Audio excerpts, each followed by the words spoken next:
Let's talk shop with old school. Over here we talk shop, not shit. Today I had the pleasure of hollering at my big brother from New Jersey. This brother is a man's man. This brother is a father.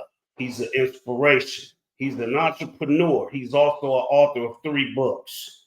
He embodies the essence of what it means to be from the East Coast. And if you ever had a chance to listen to one of this brother's lives, you will not only walk away with a laugh or two, but you'll walk away feeling good about yourself. What's up, Sean G? Charles, what's up, baby? Talk to me, man. But before I start, man, I got to ask you, hey, you got your coffee, man? Come on, man. Come on, man. My coffee the best in the world, man. My coffee better than yours this morning. My steam better than your steam, man. So tell me about yourself, man. You grew up in New Jersey. What was life like growing up in New Jersey, man? Born and raised in New Jersey, born in 1969 in the city of Passaic, New Jersey, raised in Clifton, New Jersey, with a single mother coming up through the 70s and 80s, man. You know, I had a good, my mother was from the South. She's from Georgia, and taught me the right things to do. I was well raised. I was taught, I had everything. There was nothing wrong. You know, I kind of chose to go off to make a left when I should have went straight. Right. Now, when you say you went left when you should have went straight, explain to me a little bit. You ain't got to go all the way in detail. What you mean by that? Well, I started smoking weed 6th grade summer, going into 7th grade. Up to that point, I was an athlete. I was always good at academics. I've always been very smart. But when I started smoking weed and getting into the drug game, then everything, the wheels came off. Right. Now you got the demeanor of somebody that been on that mic before, man. You ever played around with the microphone in hip hop? To my like as an MC? Yeah. Nah, I've never been. Hey, cause I be watching your videos. Me and my wife be watching your videos. We be like, he look like he about to bust out and start rapping. You know what I mean? Nah. I ain't never been no MC. I just followed the whole hip hop thing since '76 when I first got introduced to it. You know, so I never been no MC. Now, again, I gotta say this, man. I'm very appreciative to be having this talk with you. You from the East Coast, right? And one thing that really, really bothers me is people trying to latch on to our culture as far as hip hop, our foundational Black American culture as far as hip hop. And they are all trying to latch on and say that they was 50-50, they helped create it and all of that. Explain your take, because you was there, man. You was with the Grandmaster Melly Mel. Tell us about that, man. Who started hip hop? Who was there? And do the Hispanics, the Puerto Ricans, or whoever else want to latch on, do they deserve credit in creating hip hop? The information I got, Charles, is the same information you got access to. Supposedly DJ Kool Herc, and I asked Melly Mel this in the interview me and him did, is the one who is considered the father of hip hop. He is of Jamaican ancestry. However, you can go back into the annals of time and you can look at older groups like the Jubilaires. Hey, children, stop, steal, and listen to me. God walked down to the Brandy Sea. He declared that the evil was the sent from man, and then he decided to destroy the land. You know, a bunch of older groups in the 30s and 40s who were doing hip hop moves and rapping. But for the hip hop, for the sake of what we're talking about, they give it to Kool Herc. But it happened in the Bronx. It happened in America. And the foundation of Black men, and the Puerto Rican was there too. Nobody else was there. From what I saw, the Puerto Rican was there, and the foundation of Black American was there. Okay, got you. So when you say the Puerto Rican was there, just because they was there don't mean they had a hand in it. Did they have a hand in it also? I think so, absolutely. I don't know. I'm from Jersey. All this happened in the Bronx, which is about 20 minutes that way. Okay. You understand? But And a part of, from what I understand, the old gangs in New York, because that was when New York had the gangs, the Black Spades, the Savage Nomads. It was Puerto Ricans in them gangs, man. And in a lot of the early hip hop groups, Fearless Four, even Grandmaster Cash and the Cold Crush, it was Puerto Rican in there. You know what I'm saying? So the Puerto Rican been there. Nobody else. Nobody else though. That's what's up. That's what's up. Now, moving forward, what captured my attention with you? You did a video called "Just Because They're Your Family Don't Mean They're Your Friends." Hey, man, listen, check this out, man. Just because they your family, that don't make them your friends. Explain to me the inspiration behind that video. Well, my mother died in 2020, and before my mother passed, she called me, and she was getting all of Little Sean's information. She wanted his social security number. She wanted his name, my address. She was getting all this stuff together. My mother was 77. She lived in Georgia. My mother's from Georgia.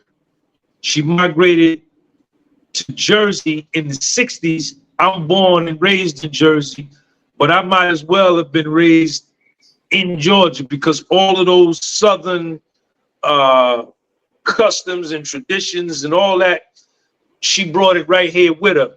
But she has since moved back, and she told me, did she tell me, she was calling for all Little Sean's information, his date of birth, social security number. And she said, I left a will with Miss Booker, who was a foundational Black American female attorney from Georgia.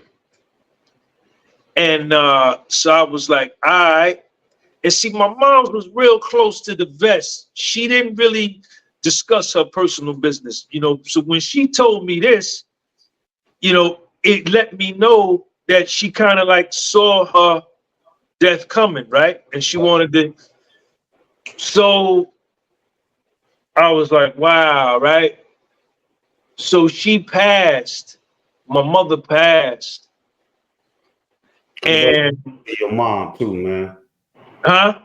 I said condolences to your mom. Thank you, thank you. It's all good. Everybody gonna get out of here. I'm gonna die. You gonna die. We all leaving. Ain't nobody staying here. Right, right. So she passed. So I did as I was instructed, and I called this attorney, this Black girl attorney. I couldn't get her on the phone. I called about 11, 12 times. Text messages, phone calls, nothing. So my cousin, my mother called. Little Sean called my mother, and she didn't sound right on the phone. And she said, baby, I'll call you back. She told Little Sean that, but she was on speakerphone. So I said, nah, something ain't right. So I called her. I said, yo, mom, what's up? She said, oh, I don't feel good. I ate some collard greens down there by Gina, which was her niece, my cousin, and I don't feel good. She said, I'll call y'all back. And she ended up passing, right? She ended up dying. You know, and then my cousin,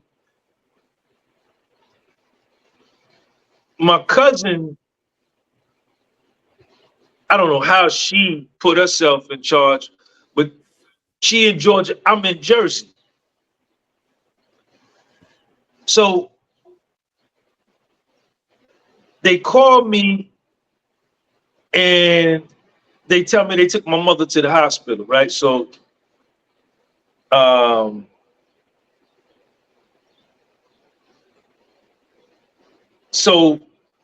I called out to the hospital. My cousin, because we took Georgia to the hospital.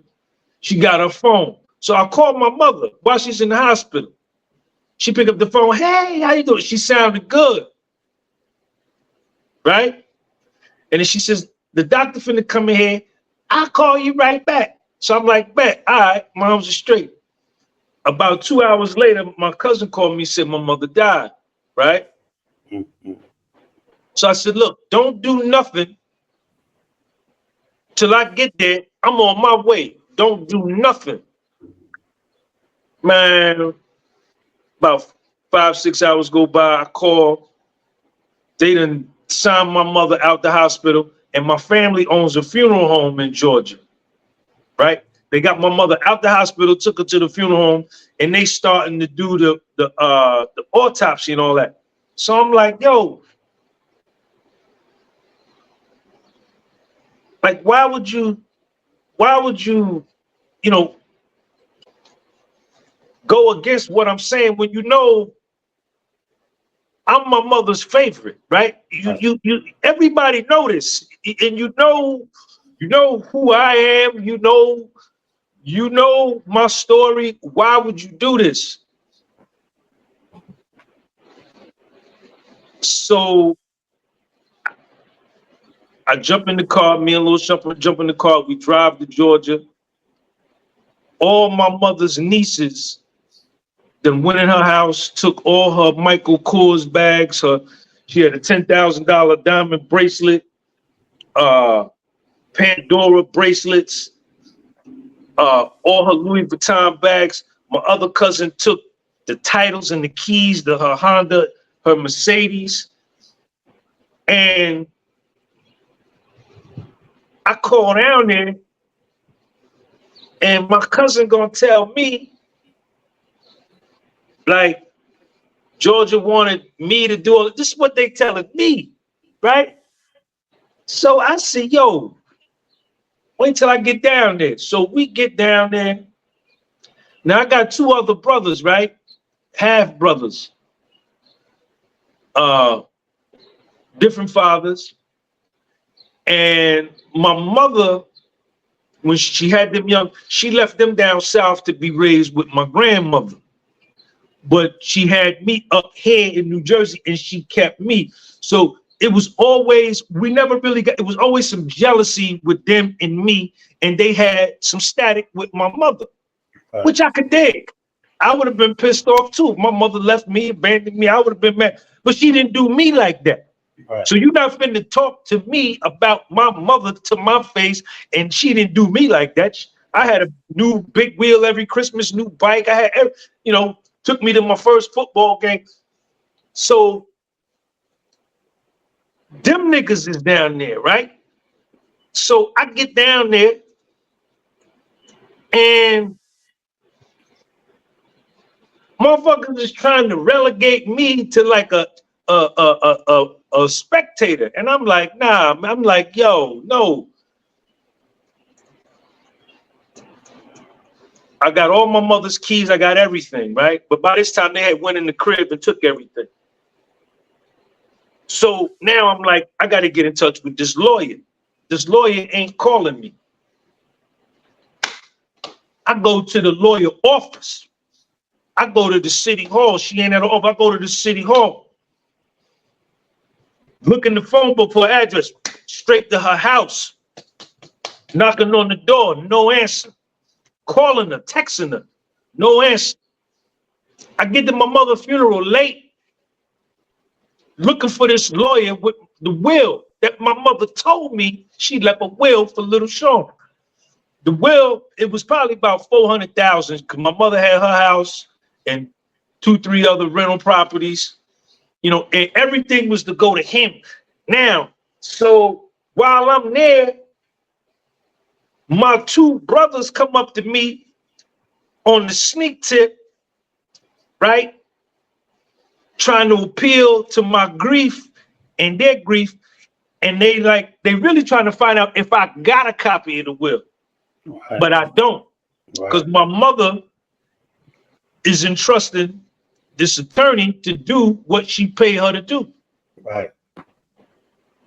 So through the conversation, they find out I don't have the will. But then one of the niggas tell me, yeah, I think she left everything to little Sean. Because they've had the will. Because my cousin that took her to the hospital went in the crib and took everything. So they had the will. They ripped the will up.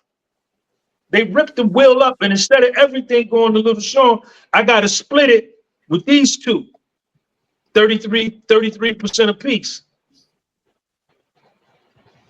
And my mother's brother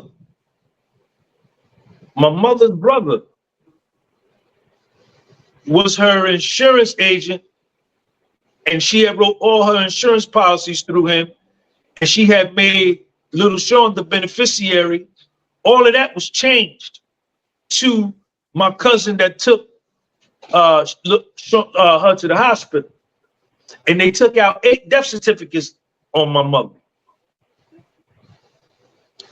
So Charles, man, let me tell you something, man. I'm a scholar. I'm not a gangster. I'm not a tough guy. I never killed nobody, never shot nobody. Don't want to kill nobody, don't want to shoot nobody. I'm a good person. This was the first time in my life where I decided to commit murder. Rightfully so. I felt justified in doing it, and I had planned it and was getting ready to go do it. And at the same time, I was putting on this conference, this entrepreneurship and leadership conference in Miami, and I had booked Wallow, and I booked Nino Brown, 305, Papa Duck, Moses Cuevas, Brawley Gaines, all of these YouTubers, China Mac. And before my mother died, I had started putting this together, and I had emailed Wallow and I emailed Nino Brown 305 to like, yo, what is it gonna take to get y'all to come to my joint and speak? And I remember I dropped Little Sean off by his mother, and I was getting ready to drive to Georgia and do what I had to do what I wanted to do. And Nino Brown emailed me back right before I was getting ready to get high. So what do you want Nino Brown to do? And I said, yo, I want you to come speak. This was through email. And we hashed out the price. So I was like, yo. Then Wallow called me out the blue. I emailed him. I went on the site, he called. Sean G, what you want me to do? So I want you to speak at the event. All right. Now you talking about Wallow from Philly, right? Wallow 267. Right, 267, right. So I'm like, yo, Sean, what is this? What is this? What is this?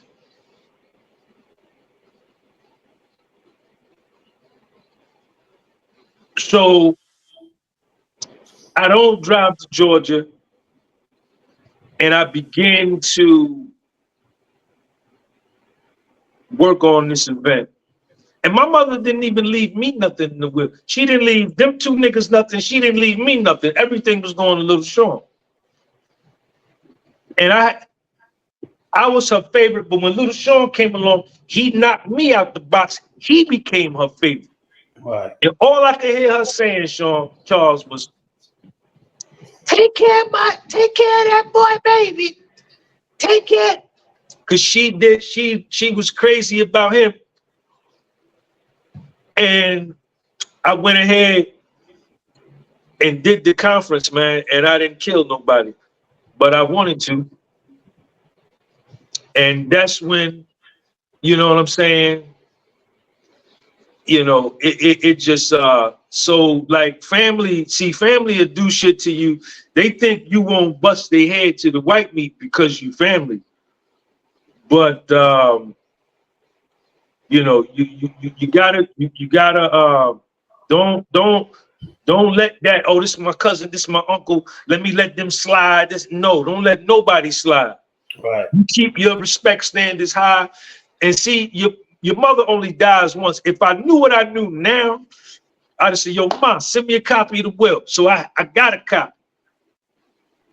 So Foundational Black American Attorney, she hired, jerked me.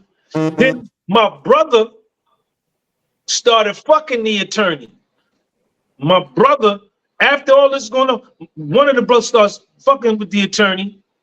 Now, this is how the universe works. This is why the sun, moon, and stars are so real. My mother died October 20th, 2020. On October 20th, 2021, the lawyer died. The lawyer died, had a heart attack and died on the year anniversary. 6 months later, my brother who was fucking it, he died. So neither one of them got a chance to get no hands on no money. Then my other brother, he know my mother's brother died, my uncle died, and they called me, said, Sean, we want you to be a pallbearer. I said, me and Lil Sean gonna be pallbearers. Put both our names on the obituary. The day before the funeral, and my other brother was gonna be one of the he knew I was coming down there. The nigga had a stroke. And we ended up not going. So, you know,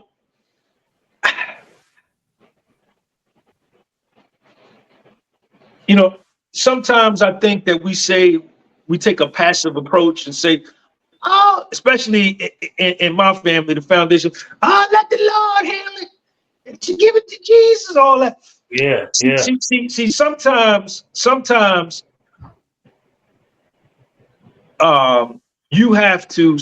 I have to take action and get the results that I want. And I can become the karma. I have to make myself the karma instead of sitting back waiting for karma. Right. You know what I'm saying? But that's what happened, man. And like I said, it was about $300 or $400 grand. You know, that's really small money to me because before I went to the feds, I lost a $1.2 million net worth. I had 9 rental properties. I used to make about $400,000 a year income. I had my own financial consulting firm. I was a real estate broker. I used to make $7,000 a month rental income. I used to make $200 grand in February. So I was the kind of nigga that had money and dealt with money, right? So 300,000, 400,000, it's a lot of money. But to a nigga that had money, wow, you know, I looked at it like, all right, you know what I'm saying? I'm used to that kind of money. I'm gonna get it back anyway. You know what I'm saying? So that's the story, man. That's why, you know, don't let your family, don't let them handle you like Chump Willie, man, because they will. Right. They will. Right. And you know, it's funny you say that, man, because when I heard that video, I lost my mom last year, May 26th of last year. This past May 26th, made a year, of course. And during that process, during that time, me and my family, we was planning to move here to Texas, right? Where you from? You from California? I'm from Cali. I'm from Long Beach. I'm from Long Beach, California, man. Now, my mom was sick. She had cancer. My sister, the only one that knew about it. But she didn't tell me and at least I know me and my brother up under me. We didn't know. We had no idea, right? We found out through Facebook. Imagine that, right? So I would be calling my mom. She wouldn't answer the phone. You know, I used to talk to my mother every day. And she wouldn't answer the phone. So I called my sister. I said, hey, you talked to mama? She said, yeah, I talked to her. I said, but she not answering my call. What's going on? Never told me nothing, right? So my mom comes to California the week of Mother's Day of last year. She went, by the time she got here, man, to see us, she ain't had no quality of life, man. She was, you could tell that was it. She was on her last leg. And during that time, I'm still, like I said, we in escrow, we on our way moving here to Texas. So when they get all of the you know, they do the program, the obituary and all that, man, they leave my family out of the obituary, right? And I didn't pay no attention to it during that time because, of course, I got my mom on my mind. I got me moving my family out here on my mind. But once I was able to sit down and think, like, damn, this nigga left me and my wife and kids out of my mama's obituary. You know what I mean?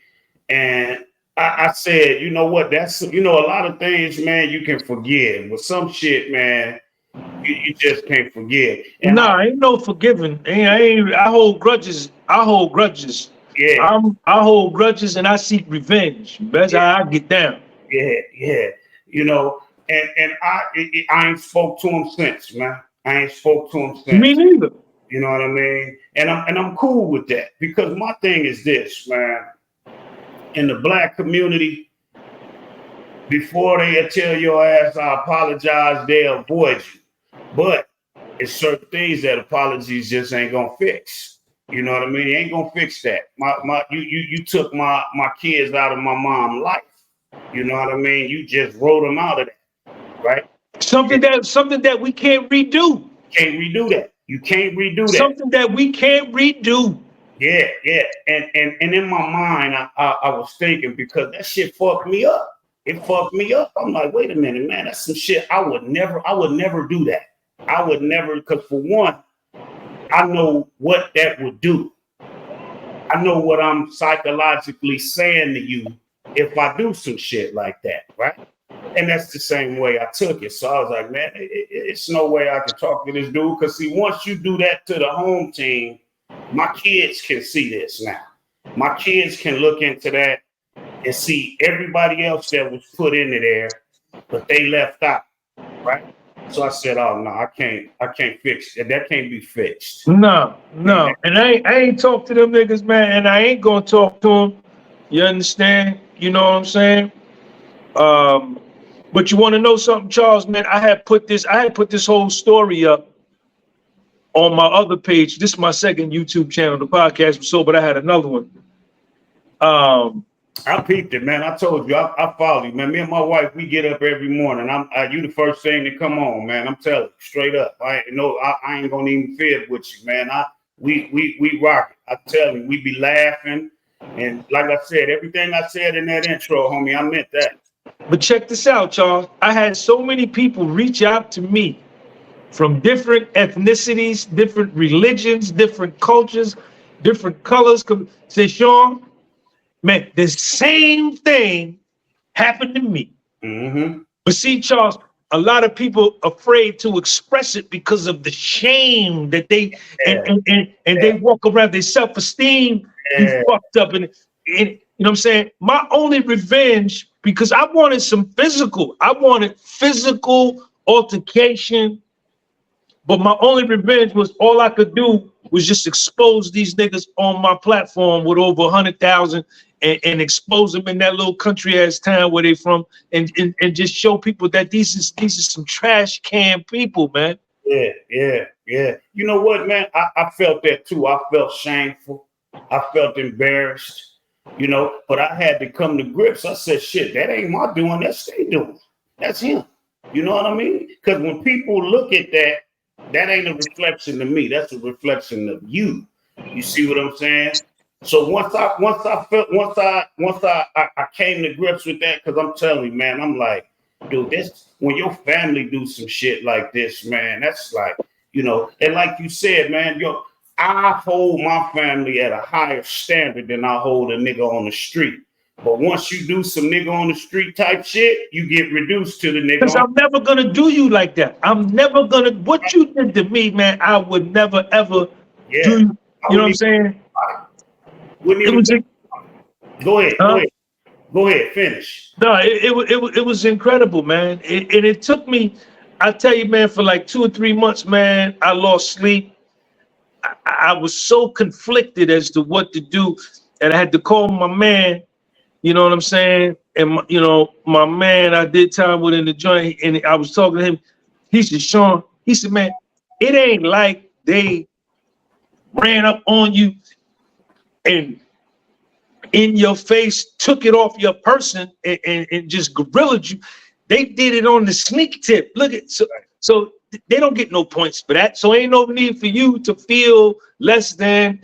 You know, but you know what, Charles, man, me and Lil Sean ain't had nothing but good luck ever since, man.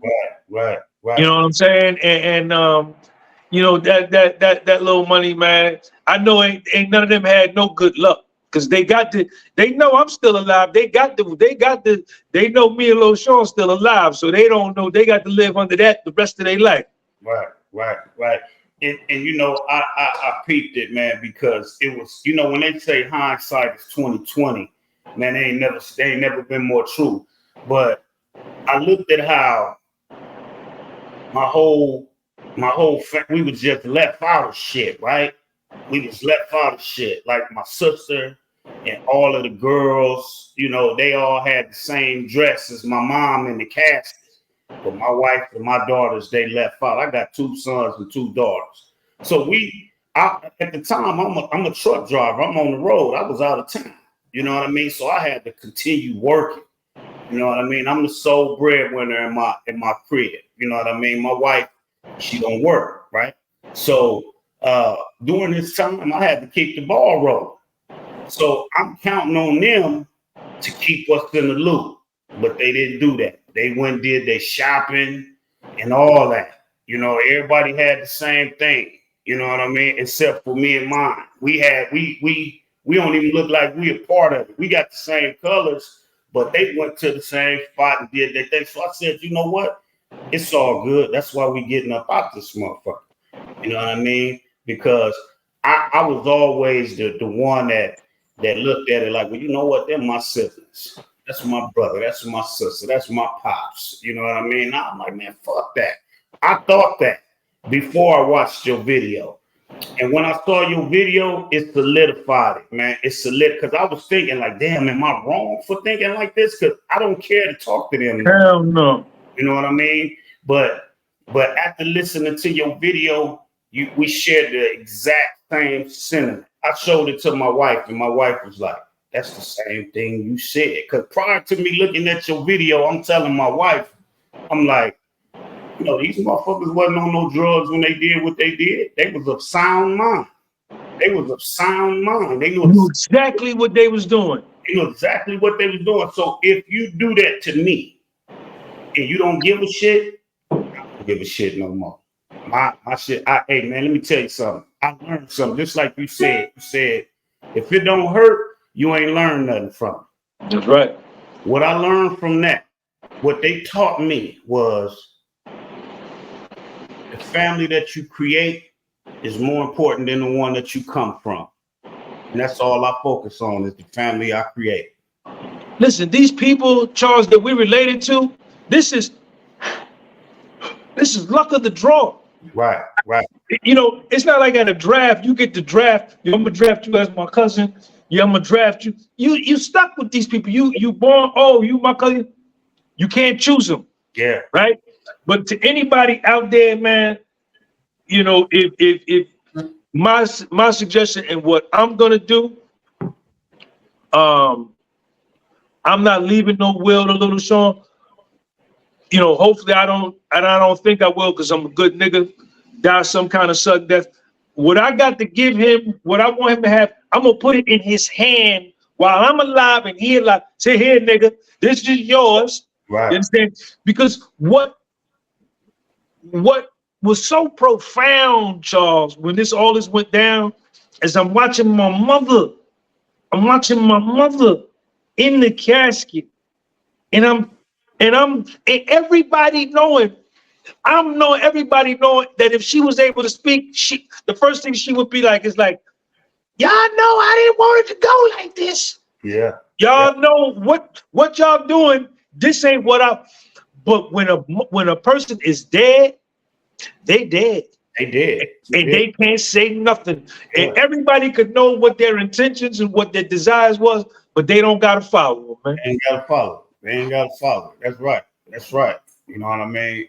And it's very unfortunate, man, because I was one of them dudes that I was a family man. I value family. You know what I mean? You couldn't have told me that shit would have went down like that. You know what I mean? And I looked at it like, it was I guess it was supposed to be that way. You know what I mean? For me to see. Because I kept letting all kind of shit happen, man. Because I didn't want to fuck up the relationship. You know what I mean? But everybody come to their breaking point. And that definitely was mine, man. That definitely was mine, you know. Man, And look at where I was at, man. Here, check this out. Number one, a 77-year-old woman wants to give a 9-year-old something. Y'all violated that. That's enough to get something done to you. right, Now, this 77-year-old woman is your mother, and the 9-year-old boy is your son. right. And they robbed them both. Yeah. Man, my ego and my pride was so hurt. I said, man, I can't let them, my ego was so, I was livid, man. But I had to, if it wasn't for Nino Brown 305 and Wallow, and I eventually did that event in Miami, and then I could just hear my mother saying, Sean, I knew them niggas wasn't shit. I knew they wasn't shit, but, I'm okay. I survived it. And, this is my story, man. This is it. Yeah, man. Now, what was your relationship like with your pops, man? Me and my father ain't never really been tight, man. He never got down with me, man. My father got high most of my whole life. He was a fly nigga in the 70s, but never came to no baseball games, no basketball games, no nothing. He wasn't, I had no relationship with him.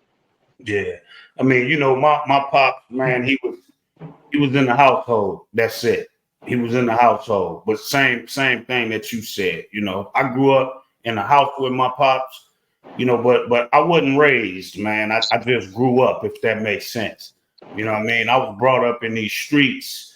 That's where I got my game from, the streets. I didn't have the type of father that I am to my kids. I didn't have that. No, hell no. I might have been an astronaut or a rocket scientist if Right. You know what I'm saying? I would have made way different decisions if I would have had that bass in the voice and that masculinity like embedded in me. Yeah. I would have went way different. Yeah. And I see how you and Lil Sean interact, man. I watched the video with y'all, man. He got your same type of character and charisma.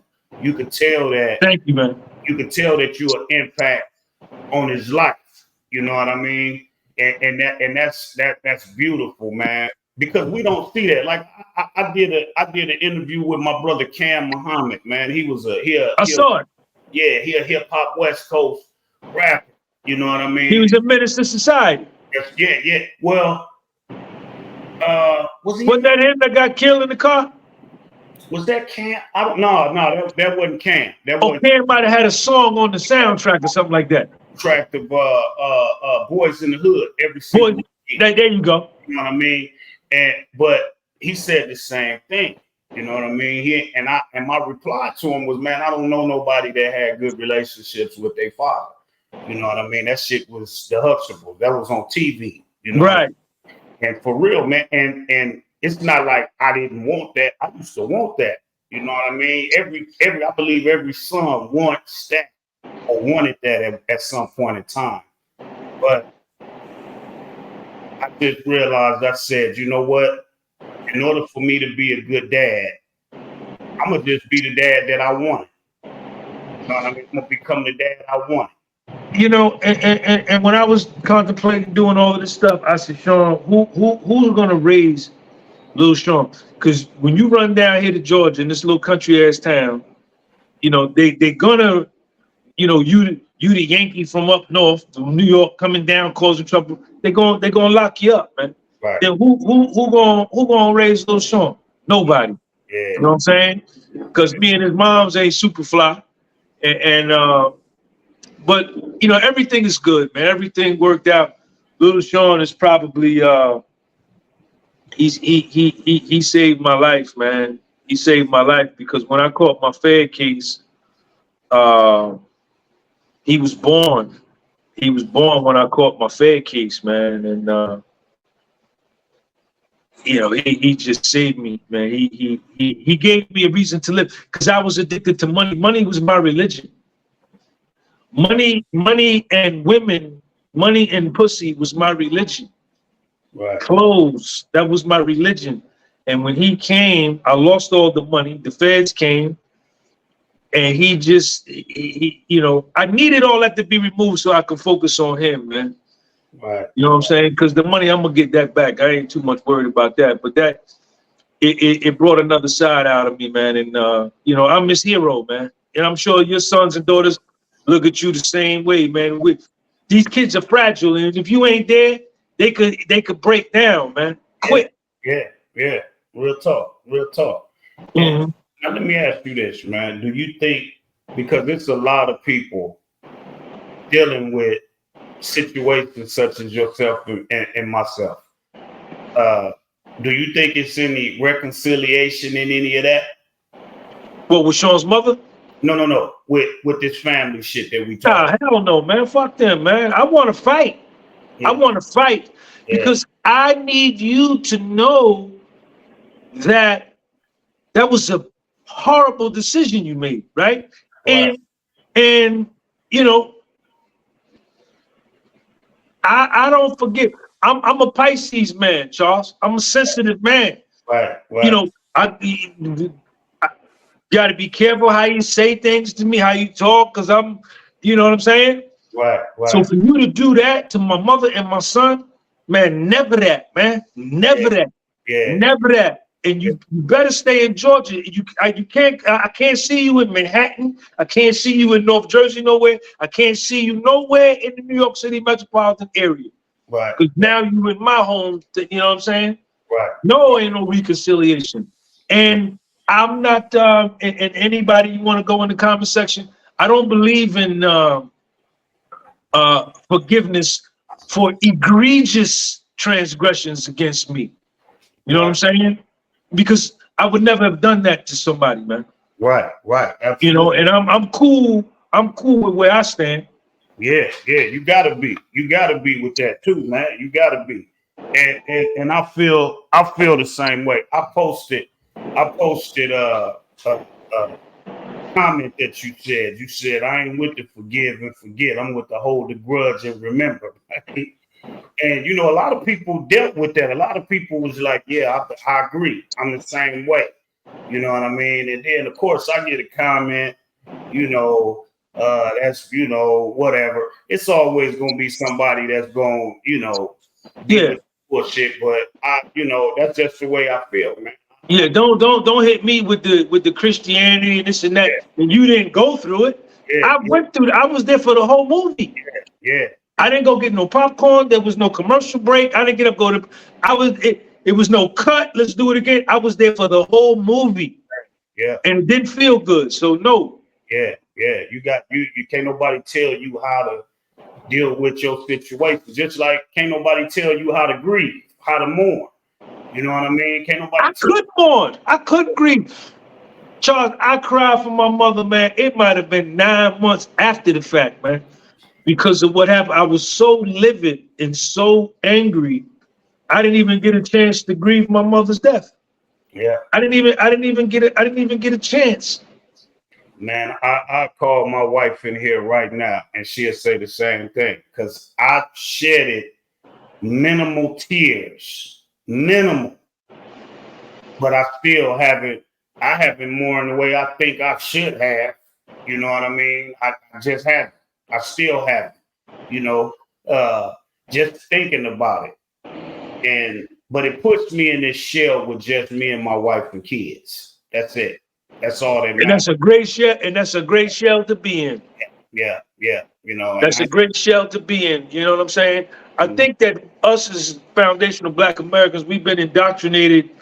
And maybe this existed in the 1920s and 1930s and 1940s and 50s when foundational Black Americans were more unified. But you know, I'm not letting nothing slide. You know, just because you my cousin or you my brother or something like nah. Yeah, no more of that. I'm nah. Yeah, I'm done. Nah. Like I said, man, my favorite thing that I say, man, I say, if I know I didn't do nothing, I ain't bring no harm to you, I don't care if we ever speak again. and that's real. You know what I mean? I just don't. You know, here it is. You do some foul shit, and you act as if I did some shit to you. You know what I mean? And that just don't work. You know, but it's all good, man. It's all good. So, how old is little Sean, man? Little Sean just turned 13 Friday, man. 13 years old. That's what's up, man. That's what's up. He Now, just turned 13 Friday, man. It's amazing, man. It's amazing, man. That's the best shit ever happened to me in the world, man. right. Now let me ask you this as a father, man. How do you stay on track and avoid temptations? You know the temptations I'm talking about. You know, women and other things like that. How do you stay on track to be the man that he needs you to be in his life as a father?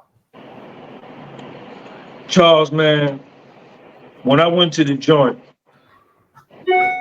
that was one of the most traumatic experiences I've ever gone through in my life, was to have $1 million net worth, lose it all, and then go to prison and be abandoned by everybody who you thought loved you, people that you helped didn't help you in your time of need. And for him to be, and my mother to be like the only two that supported me, I made an oath to myself that when I was in the joint, I was going to make a comeback, right? And I knew that I was the problem, and I knew that I was the solution. So I worked on myself. I worked on change, inside change, and all them honeys I had, I was dealing with like 6, 7 honeys. I had like 3 main honeys.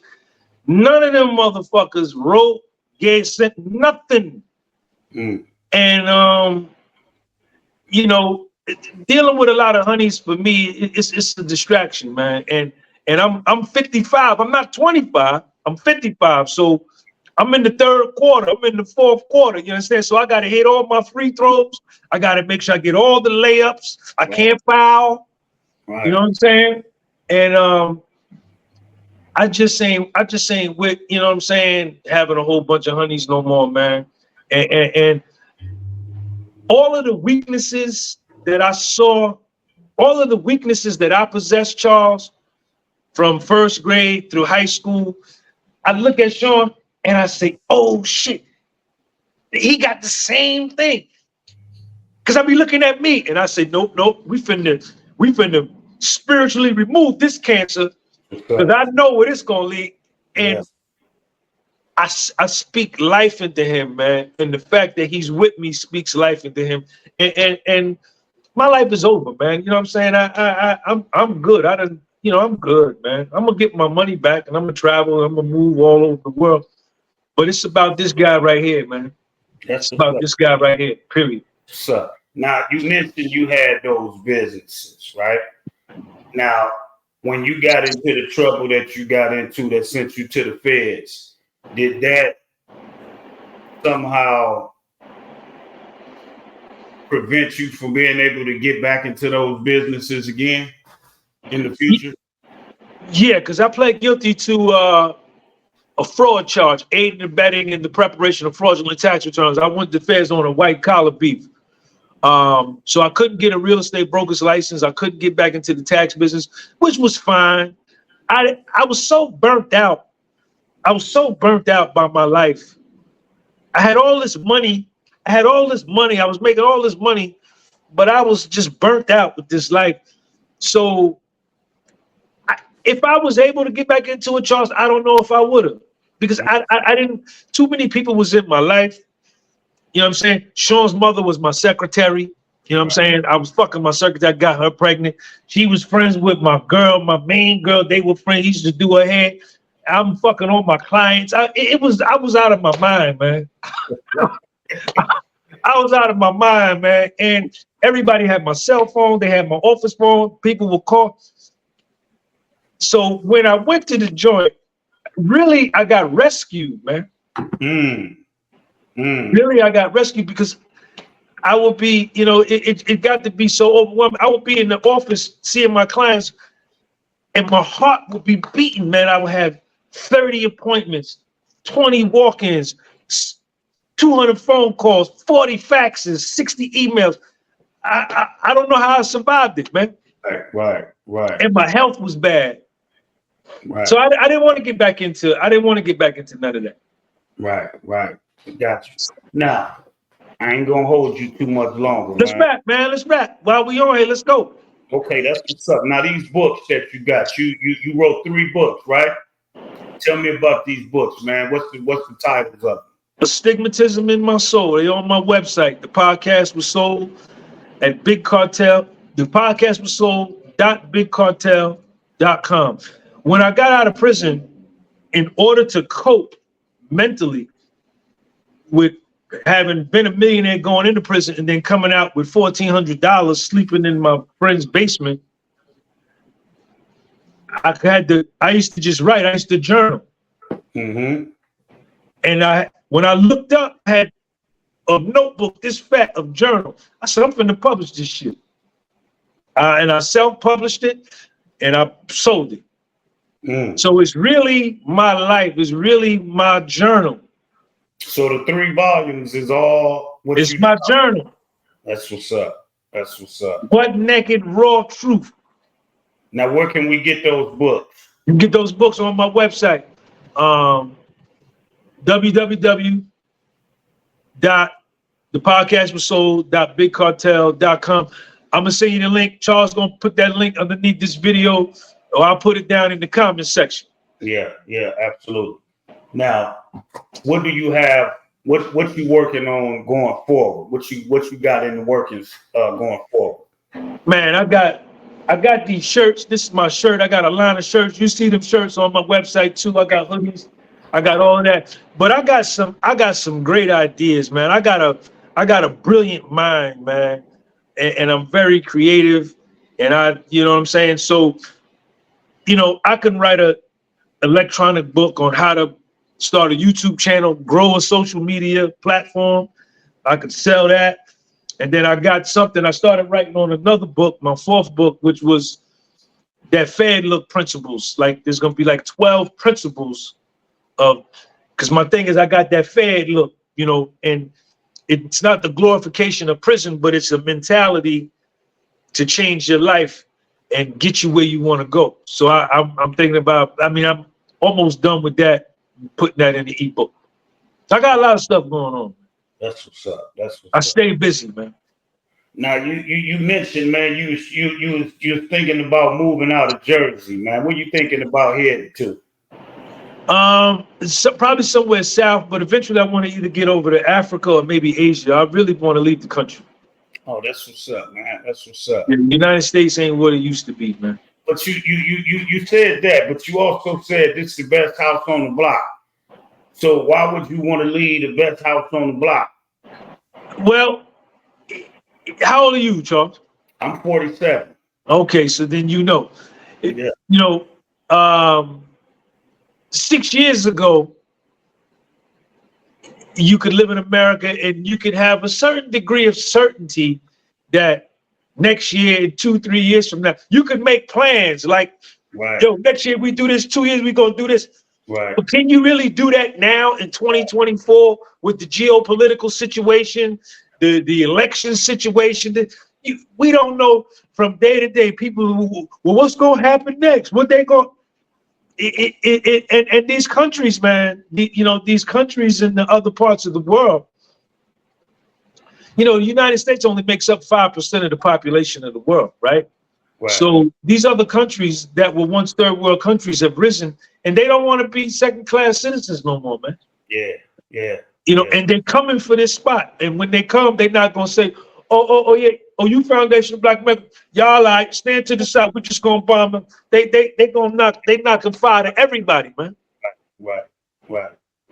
I could be wrong, but we'll see. And I want little Sean to be a cosmopolitan, a worldly person. I want him to go to Asia, Africa, here, and meet other cultures. And New Jersey, North Jersey just ain't, you got people grow up here, and I'm sure you got people in Long Beach, ain't never left Orange County.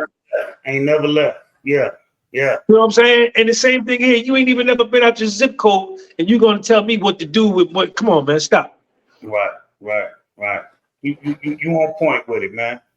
Another thing that when I said you are inspiration, man. One thing I keyed in on. You said you don't drink no more. You've been clean for how long was it? 30 years. You said 33 straight. 33 years, man. No relapse. Never relapsed. Never relapse. Now, and that was back at you know. What made you? Did you cold turkey it? Was it hard? Was it your fed time that got you? What made you say, you know what, I'm done with this? Man, the cocaine beat me into submission, man. I got clean in 1990, man. I got clean in 1990. I got high throughout the whole 80s, man. And you know, I blew up. I was an athlete. I blew up all my career, baseball career. I was academically. I took gifted and talented courses. You know, I just, you know, I went the wrong way, man. But anyway, I got beaten to submission. The drugs almost killed me, man.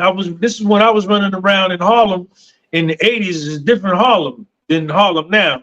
Right. You go to Harlem now, you know, it's a lot of Asians, white people up there. All the niggas that moved to Charlotte and Atlanta and to Texas. Right. But this, when I was running around over there, it was different, you know. And you know, I was 21 years old, and I was done. I was done. I used to drink. I used to smoke weed, get high every day. Drink, get high every single day. Yeah.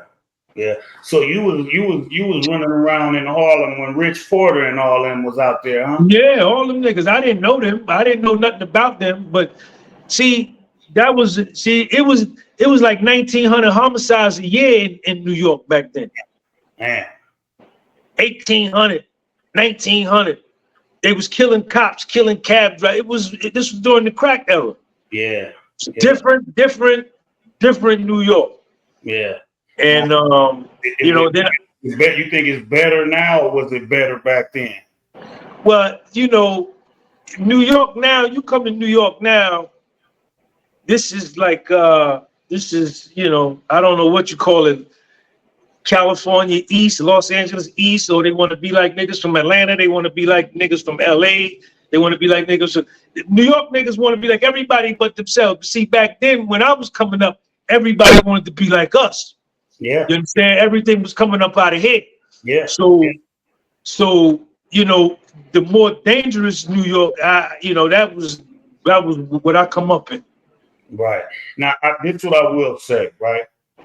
From my vision, from what I see and what I saw, Cali and New York was the main pieces on the chessboard, right? Now, as far as the hip hop thing, I remember when we didn't have nothing to listen to but East Coast rap, right? We didn't have no West Coast rap. We didn't have none of that. We was listening to Rakim, we was all that during the Crush Groove era, all of that. That's all we had to listen to was East Coast, right? So once we came into our swag, you know, we brought in the gang, we ushered in the gangster shit. 87, 86, 87. Yeah, and New York always been known for knowledge. You know what I mean? And contrary to popular belief, you know, the West Coast, we always was fond of the East Coast. You know what I mean? It ain't never been, oh man, fuck them East Coast niggas. You know what I mean? It ain't never been that. Now, Tupac started that shit, man. Well, you know, he ain't really started with the coasters. You know what I mean? Because even he said he had a strong admirance for the East Coast. You see what I'm saying? So it wasn't him that did that. His beef was with individuals, not the coast, because we got shit from the East Coast too. You know what I mean? You can't say you I mean, nobody from the West Coast can't say. Nah. Why I'm so upset with our rappers. You know, like the Ice Cubes, the Snoop Dogs, because nigga, y'all niggas is old enough. Y'all know that who put their imprint down on this hip hop thing, and I don't hear none of you niggas saying nothing. I give all the credit to Tariq Nasheed, man, because with this microphone check that he got, now everybody quiet. Now they back on. Yeah, it was started by foundational Black Americans. You know, Ain't no question. Ain't no question. that, you know, and he get all of the credit. Now, if you seen some, I haven't. Not even KRS-One. I ain't even seen KRS-One saying, "Hey, no, y'all was there. Y'all was a guest in it." I ain't even hear him saying that. You know what I mean? But we've been on here, man, long enough, man. But this ain't gonna be the only one, man. I got you tapped in, man. I gotta collab with you, man. You my big brother, man. I'm telling you, when I'm at work all day long, I'm looking at you, I'm laughing, I'm learning, I'm doing all that. I'm getting my. Let me say this here. Let me say this right here, Charles. Let me say this here, man. Eazy-E is my favorite West Coast rapper, man, because Eazy-E, and to the young dudes that's watching this, Ice-T was before Eazy-E, Too Short was before Eazy-E, Rodney O, Tata T and Batarram, LA Dream Team. We knew about all of them, but Eazy-E was the one who presented himself to New York and said, yo, I wear khakis, I got jerry curls, I wear the button-up flannel shirt. Right. I'm from LA. I'm from a lot of the other earlier LA niggas was trying to use New York slang and try to rhyme like New York. Yeah. But Eazy came, and Eazy was the first one I seen in hip hop. Not saying he was the first that I saw, where he was the executive producer of his own label. He owned Ruthless Records. Yeah. And when I see, that's my favorite. And Little Sean love Eazy, Ice Cube, but Eazy-E, to me, in my opinion, kicked the door open for the whole West Coast to come through. Say what you want about him. Say what you want about him with the Jerry Heller and Dre and all that. But he is the root tree that gave branches to Dre, Q, Ren, Snoop, the whole 50 Cent up under that. So yeah, Eazy-E, that's my man.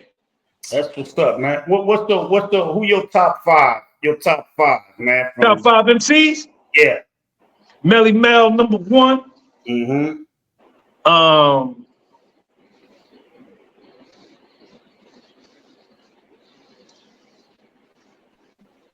KRS,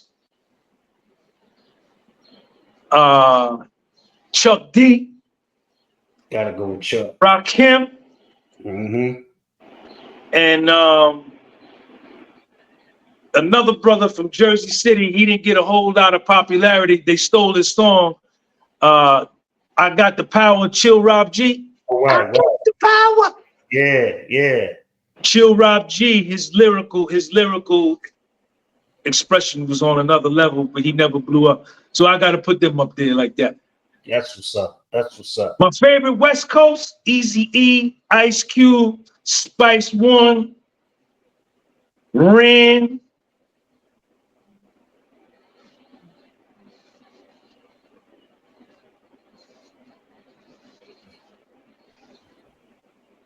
And the NWA, Dre used to run. DOC, you got to give, come on, man. DOC, hey, I don't know if you're going to go Texas or but if DOC don't get into that car accident, man. Yeah, But you know what I noticed about different coasts? See, like right now, man, you got a West Coast sound, you got a down south sound, and you got an East. Well, you used to have all these three different. Ain't no New York. Don't do that, Jay. There's no hip hop coming out of New York and New Jersey. This shit is whack. Ain't nothing coming out of here because they lost their identity. They want to be like Bloods and Crips. Then tomorrow, I want to be like Chicago. Now I want to be like Atlanta. How could we be the ancient Egypt of this shit and there's nobody here? Right. No, nothing. They don't scratch no more. And we gave y'all the blueprint. Them niggas in the South, and I don't listen to none of that because the shit is whack to me. They got it on smash, man. To me, even the West Coast, y'all niggas had it. Like that Chronic album, y'all had it. Y'all did your thing with it, but it ain't even over there no more. Ain't nothing coming out of the West Coast no more. It ain't. It's all bullshit coming out right now. It's all bullshit. But I say that to say this, right? Like when we did have our lock on our shit, right? The South had their sound.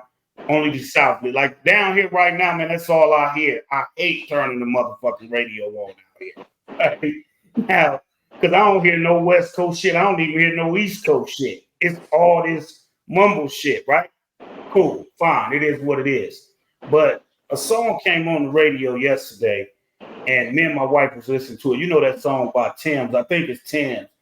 You don't need to love my body. Whatever the fuck that song. Yeah. Song, nice song. Everybody liked that song, right? That's how you know when it's the hit. Just like we got our own style of rap music that we like, but everybody like Frankie Beverly and Maze. We all gonna turn that shit off. West Coast, down south, and the East Coast, right? That's the power, and I think that's something that's good with us because we recognize good music. You know what I mean? Yeah. And it's all going to trash now, but you know it is what it is, man. Imagine how we feel. Imagine how my generation feel. 55 years old. It ain't nothing. No, I can't hear no record. That's why if you listen to my Instagram, if you follow, y'all go follow me on my Instagram, the podcast with soul. All I put on there, even on all Little Sean stuff, because all Little Sean is old school hip hop. And there's nothing. That shit, it inspires me, man, when I hear that, man. It does something to you. Yeah. To you. You know what I mean? Now I forget what it was, man. You see the song the James Brown song, I'm Black and I'm Proud. If somebody samples that song right now and they make it's gonna be a hit. But what it's going to do for us is going to bring back that energy that we had when James Brown first made that song. Like if you look at the video when he was up there singing it, how everybody had that, you know, that strong sense of self, it'll put that right back into us because that's what music do. Music is directly tied to your memory.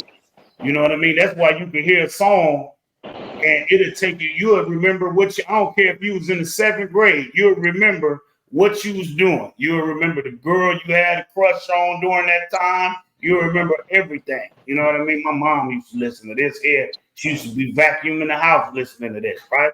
So that's why they destroyed the music, man, because it definitely does something to us, you know.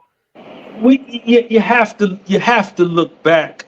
That's why it's so, because these people, Charles, these human beings who were here that have passed on, they become like gods to us, like James Brown. You listen to Sly and the Family Stone, you know, old Michael Jackson.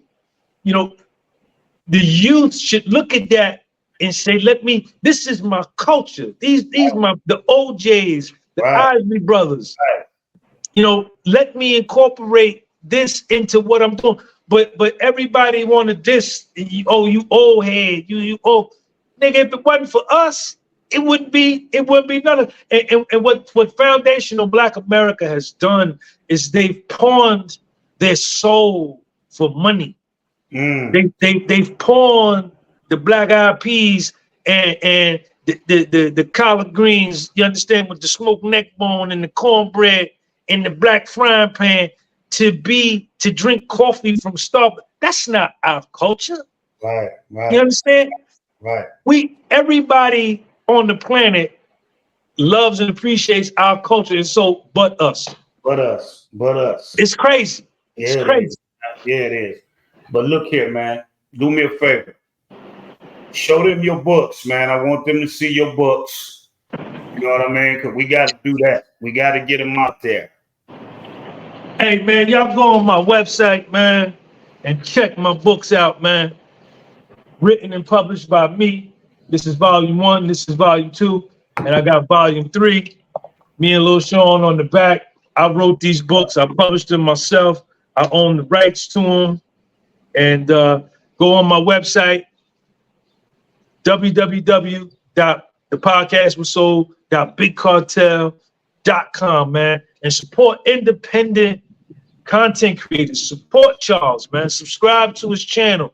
Share his videos, man, because we're not under the control of a corporation where we gotta work within certain guidelines. We say what we want, we post what we want, and we trailblazing, man. That's right. That's right. Now, the podcast with Soul. That's your channel. What else is it? You got Cash App or anything you want to drop? My Cash App is $astigmatism in my soul, which is the title of the book. If you buy this on Amazon, it's on Amazon. Amazon will take 40 cents. They'll give me 60 cents. If you buy it from me, I'll get all the money and I'll even sign it. And if you put your phone number in the Joinski joint, I'll probably call you too and tell you thank you if you get a shirt or something like that. Give us a brief preview of what that book is about. The Astigmatism in my soul? Yes, sir. It's my journal, man. When I got out of prison, I had to start all over from zero, kid. Now, are you talking about your prison stint at all in any of those books? Everything is in there. My childhood, my low self-esteem, my self-hatred I dealt with, the domestic violence abuse of my mother and father. Everything is in there, man. I don't see. If you want high self-esteem and you want high self-love and you want self-celebration and you want self-confidence, you have to accept yourself on a deep level.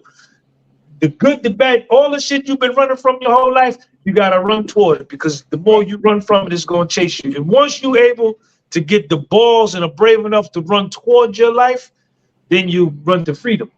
That's right. That's right. Now, go subscribe to my man's channel. Please. Podcast with Soul. This brother's deep. I promise you. You know what I mean? Now, one of these days, man, I'm going to get my family up there, Sean, man, in New Jersey. And we're going to do this in person, man. I'm going to have my sons out there because they the same age as little Sean. You know what I mean? So we got. You ever been in New York before? I have, man. I was on them trucks, man. So I've been to Jersey too, man. They towed my ass up with them damn tolls and shit. You know what I mean? That's a rip. That's the mob, man. That's the mob, man. Yeah, that's what's up. But I'm gonna be up there on some good shit this time. You know, working. I'm gonna come out there, man. We gonna hang. We gonna do this shit in person, brother. Absolutely. That's it. We forging a relationship right here, man. We locked in.